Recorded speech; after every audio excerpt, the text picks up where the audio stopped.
लखनऊ में पीएनजी और सीएनजी के दाम बढ़े हैं। पीएनजी में ₹1.96 प्रति किलो की वृद्धि, वहीं सीएनजी में ₹1.93 प्रति किलो की वृद्धि हुई है।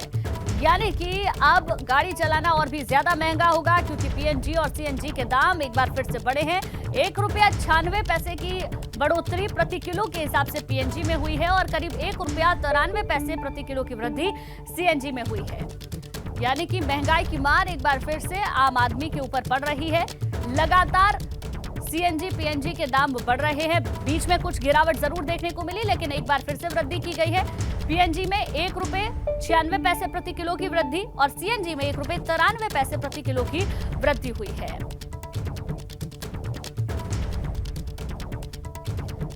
आगे बढ़ते हैं लखनऊ से अगली खबर, जहां फर्जी रजिस्ट्री करने के मामले में एलडीए की कार्रवाई। एलडीए ने 4 बाबू को निलंबित कर दिया है। आलोकनाथ, धीरज श्रीवास्तव, कुलदीप और रामानंद को निलंबित किया गया है। सभी के खिलाफ जांच के लिए कमेटी भी गठित की गई है। ये बड़ी जानकारी आपको दे दें, फर्जी रजिस्ट्री करने के मामले में एलडीए ने ये कार्रवाई की है। 4 बाबू को निलंबित किया गया है। पूरी जानकारी लेंगे विवेक त्रिपाठी, हमारे संवाददाता ज्यादा जानकारी के साथ जुड़ गए हैं। विवेक, कमेटी भी बनाई गई है जांच करने के लिए, पूरा अपडेट दें। जी बिल्कुल, ये बड़ा फैसला हुआ है। कल देर शाम जो वीसी हैं डॉक्टर इंद्रमणि त्रिपाठी, उन्होंने सस्पेंड किया है। दरअसल गोमती नगर के कई प्लॉटों की फर्जी रजिस्ट्री के मामले सामने आ रहे थे और लगातार इसकी जांच भी चल रही थी। टुकड़ों में कई रजिस्ट्रियां हुई जो फर्जी तरीके से कराई गई। कई रजिस्ट्रियां ऐसी थी जिनके जो प्लॉट खरीद लिए गए थे लोगों को, उनके दूसरे नाम से उनकी दूसरी रजिस्ट्री हो गई।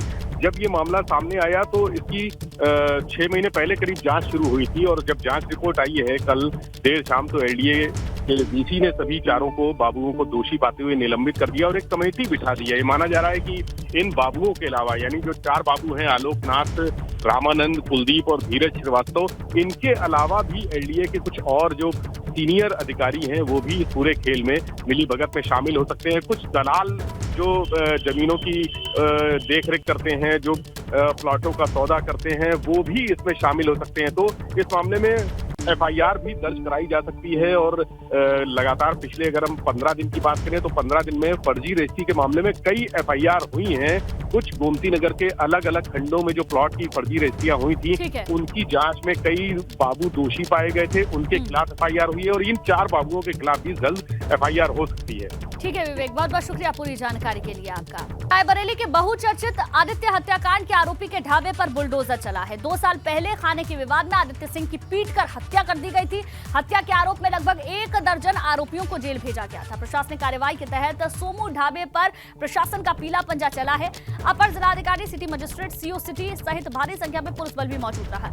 मिल एरिया थाना क्षेत्र के रतापुर चौराहे पर यह सोमू ढाबा स्थित है। तो ये बड़ी जानकारी आपको दे दें, हत्या के आरोप में लगभग 1 दर्जन आरोपियों को जेल भेजा गया है और ये कार्रवाई हुई है। 2 साल पहले का ये मामला है, जहां पर खाने के विवाद में आदित्य सिंह की पीट कर हत्या कर दी गई थी। प्रशासनिक कार्रवाई के तहत सोमू ढाबे पर प्रशासन का पीला पंजा चला है, कार्रवाई की गई है और इस दौरान अपर जिलाधिकारी, सिटी मजिस्ट्रेट, सीओ सिटी सहित भारी संख्या में पुलिस बल भी मौजूद रहा है। मिल एरिया थाना क्षेत्र के रतापुर चौराहे पर यह सोमू ढाबा स्थित है, जिसे ढहाया गया है।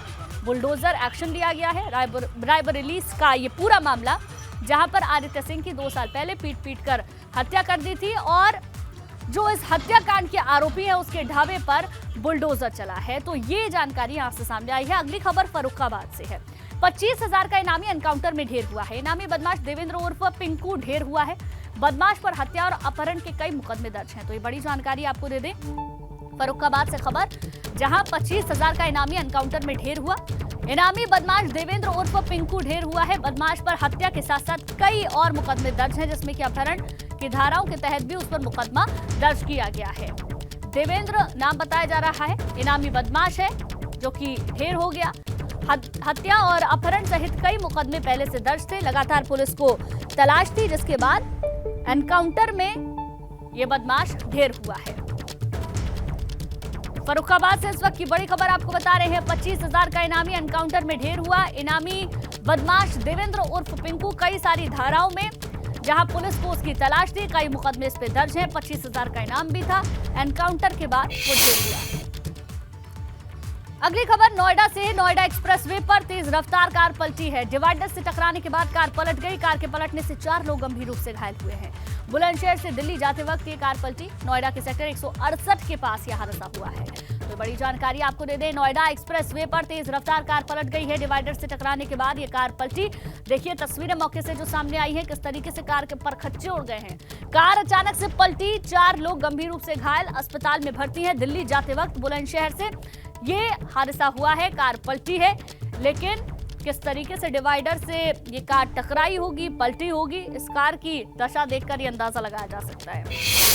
हादसे के बाद यजदान बिल्डर के अलाया अपार्टमेंट में मशीन से तोड़फोड़ पर रोक लगा दी गई है। अपार्टमेंट को तोड़ने के लिए मजदूरों का इस्तेमाल किया जाएगा। कल जब डीएम वहां पर पहुंचे थे तब भी ये बात कही गई थी। आज एलडीए के अधिकारी मलबा हटाने का काम शुरू कराएंगे। पहले मलबा हटाया जाएगा, उसके बाद बिल्डिंग को तोड़ा जाएगा।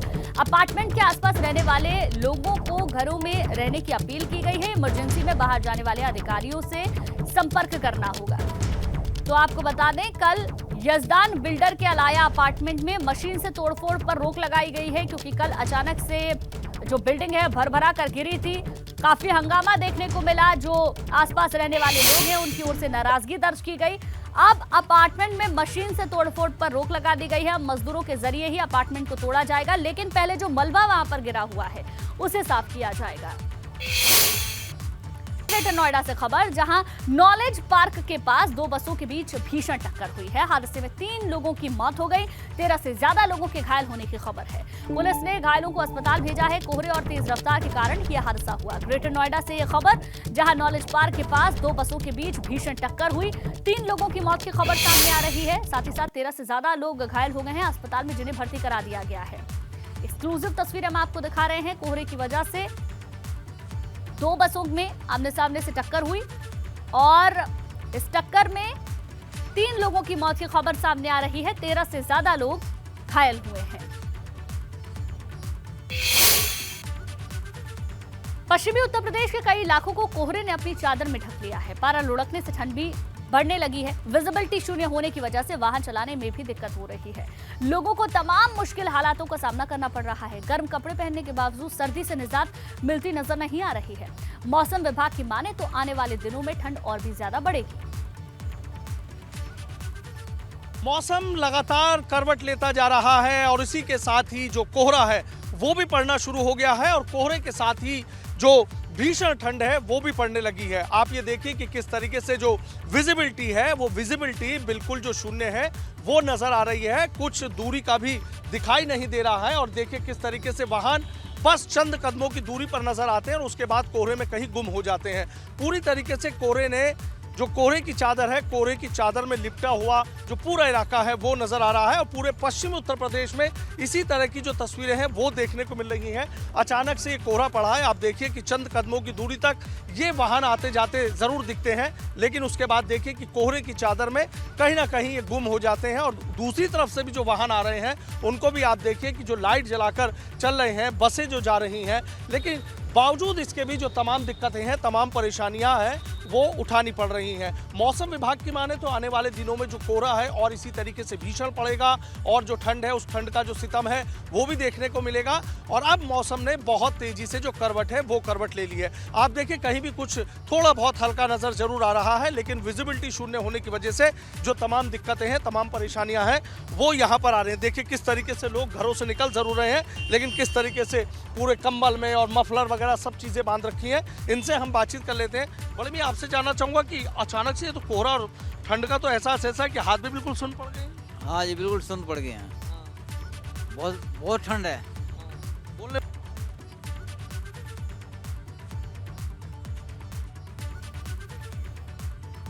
तो आपने सुना कि किस तरीके से हमारे संवाददाता ने बातचीत करने की कोशिश की।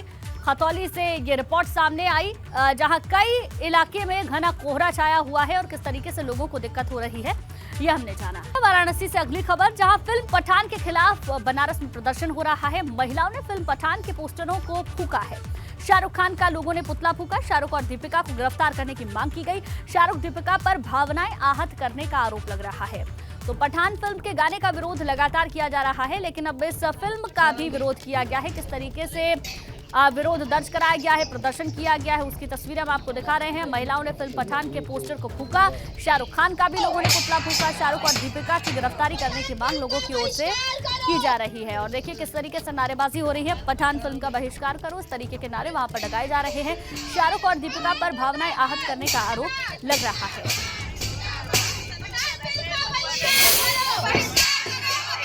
मौके से जो तस्वीरें सामने आई हैं वो हम आपको दिखा रहे हैं। वाराणसी की ये तस्वीरें हैं, फिल्म पठान के खिलाफ किस तरीके से प्रदर्शन किया जा रहा है। महिलाओं ने फिल्म पठान के पोस्टर को फूंका है, शाहरुख खान के पोस्टर को भी फूंका गया है और गिरफ्तारी की मांग शाहरुख और दीपिका की जा रही है। तरह तरह के नारे लगाए जा रहे हैं, कटआउट और हाथ में पोस्टर लिए हुए ये महिलाएं विरोध अपना दर्ज करा रही हैं। शाहरुख खान के और दीपिका पादुकोण के पुतले को भी यहाँ पर, प्रतीकात्मक पुतले को यहाँ पर दहन किया गया है और नाराजगी जताई गई है। पठान फिल्म में जिस रंग को बेशर्म रंग बनाया गया है वो चिश्तियों का रंग रहा है, साधु सन्यासियों का रंग रहा है, भारत के क्रांतिकारियों का रंग रहा है, भारत के तिरंगे झंडे का रंग रहा है। तो इस रंग को बेशर्म रंग बना करके शाहरुख खान ने बदतमीजी की चरम सीमा पार कर दिया। वह रंग भारतीय संस्कृति का प्रतीक है, भारतीय रंग तिरंगे झंडे के सबसे ऊपर का प्रतीक है जो हमारे राष्ट्र से जुड़ा हुआ है और ये एक संस्कृति विशेष का एक धर्म का रंग है जिसको बार बार बॉलीवुड वाले दिखा करके हिंदू मुस्लिम एकता को भड़का रहे हैं। लखनऊ से अगली खबर, जहां सीएम योगी नवनियुक्त 1395 शिक्षकों को नियुक्ति पत्र देंगे। मिशन रोजगार के तहत सीएम योगी नियुक्ति पत्र देंगे। माध्यमिक शिक्षा विभाग में नवनियुक्त हुए हैं शिक्षक जिनको नियुक्ति पत्र दी जाएगी। ये बड़ी जानकारी आपको दे दें, 1395 शिक्षकों को नियुक्ति पत्र योगी आदित्यनाथ देंगे। मिशन रोजगार के तहत सीएम योगी नियुक्ति पत्र देने वाले हैं। माध्यमिक शिक्षा विभाग में नवनियुक्त जो शिक्षक हुए हैं उनको ये नियुक्ति पत्र सौंपे जाएंगे। तो बड़ी जानकारी लखनऊ से आपको दे दें, 1395 शिक्षकों को नियुक्ति पत्र आज योगी आदित्यनाथ देंगे। मिशन रोजगार के तहत ज्यादा से ज्यादा लोगों को रोजगार से जोड़ने के तहत नियुक्ति पत्र आज मुख्यमंत्री सौंपेंगे। माध्यमिक शिक्षा विभाग में जो शिक्षक नवनियुक्त हुए हैं जिनकी संख्या करीब 1395 बताई जा रही है, उनको नियुक्ति पत्र देने का कार्यक्रम, जिसमें योगी आदित्यनाथ के हाथ से उन लोगों को, नवनियुक्त शिक्षकों को नियुक्ति पत्र मिलेगा। माध्यमिक शिक्षा विभाग में जो शिक्षक नवनियुक्त हुए हैं, नियुक्ति पत्र आज योगी आदित्यनाथ उनको देंगे। मिशन रोजगार के तहत ज्यादा से ज्यादा लोगों को जोड़ने की, ज्यादा से ज्यादा लोगों को रोजगार मिले, ये लक्ष्य है। किस विभाग में कितनी नौकरी है ये आपको बताते हैं। शिक्षा विभाग कितने अभ्यर्थियों को नौकरी, 1395 को नियुक्ति पत्र यहाँ पर दिया गया है। कैसे चयन हुआ ये भी आपको बताते हैं। यूपी पीएससी के जरिए इन अभ्यर्थियों का चयन हुआ है। 1395 इनकी संख्या है जिनको नियुक्ति पत्र दिया जाना है।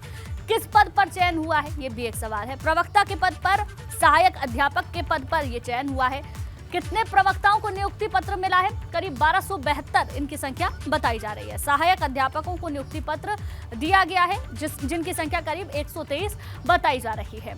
तो सीएम का मिशन रोजगार क्या है, अब तक कितनी नौकरी मिली है ये भी आपको बता देते हैं। अब तक 6809 नौकरी लोगों को मिल चुकी है। इसमें कई चरण रहे। पहला चरण 3317 लोगों को नियुक्ति पत्र दिया गया। दूसरे चरण में 436 को नियुक्ति पत्र मिला। तीसरे चरण में 2846 को नियुक्ति पत्र मिला। चौथे चरण में 210 को नियुक्ति पत्र, पांचवें में 1395 को नियुक्ति पत्र दिया गया है। तो मिशन रोजगार योगी आदित्यनाथ का कुल मिलाकर 6809 लोगों को नौकरी दी गई है। ज्यादा से ज्यादा लोग रोजगार से जुड़े, यूपीपीएससी के तहत इनका चयन हुआ है। उनको नियुक्ति पत्र आज भी योगी आदित्यनाथ सौंपेंगे। औरैया जिले में मंडी में पेमेंट देने जा रहे गल्ला व्यापारी को नकाबपोश बदमाशों ने गोली मारकर 1.5 लाख की लूट की घटना को अंजाम दिया। वहीं घटना की सूचना पर मौके पर पहुंची पुलिस ने गंभीर हालत में व्यापारी को जिला अस्पताल में भर्ती कराया। व्यापारी की हालत बिगड़ता देख उसे सफाई रेफर किया गया। परिवार की तरफ से अभी कोई तहरीर नहीं दी गई है, लेकिन पुलिस मामले की जांच में जुटी हुई है। एसपी चारू निगम का कहना है कि घटना के खुलासे के लिए 6 टीमें लगाई गई हैं, जिसमें थाने की टीम के साथ साथ एसओजी क्राइम ब्रांच को भी लगाया गया है। जल्द ही घटना का खुलासा किया जाएगा। तो पुलिस ने बदमाशों के पकड़ने के लिए 6 टीमें लगाई हैं। नकाबपोश बदमाशों से राशि भी बरामद हुई है। गल्ला व्यापारी विकास पेमेंट देने के लिए जा रहा था। ये उसी दौरान की पूरी घटना है जहां नकाबपोश बदमाशों ने 1.5 लाख रुपए व्यापारी से लूटे हैं। पेमेंट देने जा रहे थे। किसका? गल्ला मंडी में जी। कुछ अज्ञात लोग आए, उन्होंने गोली मारी। किस जगह का मामला है? ये अपना पुराने दिव्यापुर के आगे का। तो क्या आप उनको पहचान सकते हैं? नहीं सर। थाना देवियापुर में सूचना प्राप्त हुई है कि विकास गुप्ता पुत्र राम अवतार गुप्ता निवासी सहायल रोड ये गल्ले का व्यापार करते हैं। इनके द्वारा बताया गया है कि ये किसी को पैसे देने जा रहे थे और शौच करने के लिए ये कहीं बैठे हैं पंचौसी नहर के साइड में, और जब चले हैं या उसके दौरान इनके साथ किसी ने लूट की है। आगे बढ़ते हैं कानपुर से अगली खबर, जहां नकाबपोश बदमाशों ने व्यापारी के घर पर लूट की वारदात को अंजाम दिया है। परिवार को बंधक बनाकर लाखों की लूट की गई। करीब 10 लाख के जेवर और कैश लूटा है। मौके पर पुलिस फॉरेंसिक टीम जांच में जुटी है। मामला थाना रावतपुर थाना क्षेत्र के आवास विकास का बताया जा रहा है। कानपुर से मामला सामने आया। नकाबपोश बदमाशों ने व्यापारी के घर में लूट की वारदात को अंजाम दिया, परिवार को बंधक बना लिया और लाखों की लूट की। 10 लाख के जेवर और कैश लूटा है। 5 लड़के आए घर के अंदर और बच्चों को पकड़ लिया, हमको पकड़ लिया, चापड़ लिए थे हाथ में, कह रहे थे बोलना मत, आवाज़ नहीं निकलनी चाहिए, चल पैसा दे और जो जेवर गहना वो निकाल के दे। तो सब हमको पीछे से बच्चों को हाथ पकड़े थे, मुंह बांधे थे, टेप लगा दिए बच्चों के मुंह पे, हाथ बांध दिए और फिर हमको घसीटते हुए उधर ले गए। अगर तूने दे निकाल के, नहीं तो हम बच्चों को मार देंगे। बच्चों के गले पे, सबके गले पे चाकू रखे थे। आगे बढ़ते बरेली में किसान की बेरहमी से हत्या का मामला सामने आया, जहां किसान की चाकू से गोदकर हत्या की गई। खेत की रखवाली के दौरान किसान की हत्या हुई। बोजीपुरा थाना क्षेत्र के सुरला गांव की घटना बताई जा रही है। बड़ी खबर बरेली से, जहां एक किसान की बेरहमी से हत्या की गई। चाकू से गोदकर उसे मौत के घाट उतार दिया गया। आगे बढ़ते अगली खबर बाराबंकी से, जहां चाय की दुकान पर हत्या का मामला सामने आया है। मामूली सी कहासुनी पर युवक की हत्या कर दी गई। चाकू मारकर शुकातो नाम के शख्स ने हत्या की है।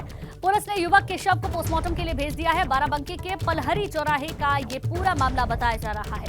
मामूली सी कहासुनी और कहासुनी के बाद युवक की हत्या की गई। चाकू मारकर एक शख्स जिसका नाम शुकातो बताया जा रहा है, उसने हत्या की है। शुकातो नाम के शख्स की हत्या की गई है। पुलिस ने युवक के शव को बहरहाल पोस्टमार्टम के लिए भेज दिया है।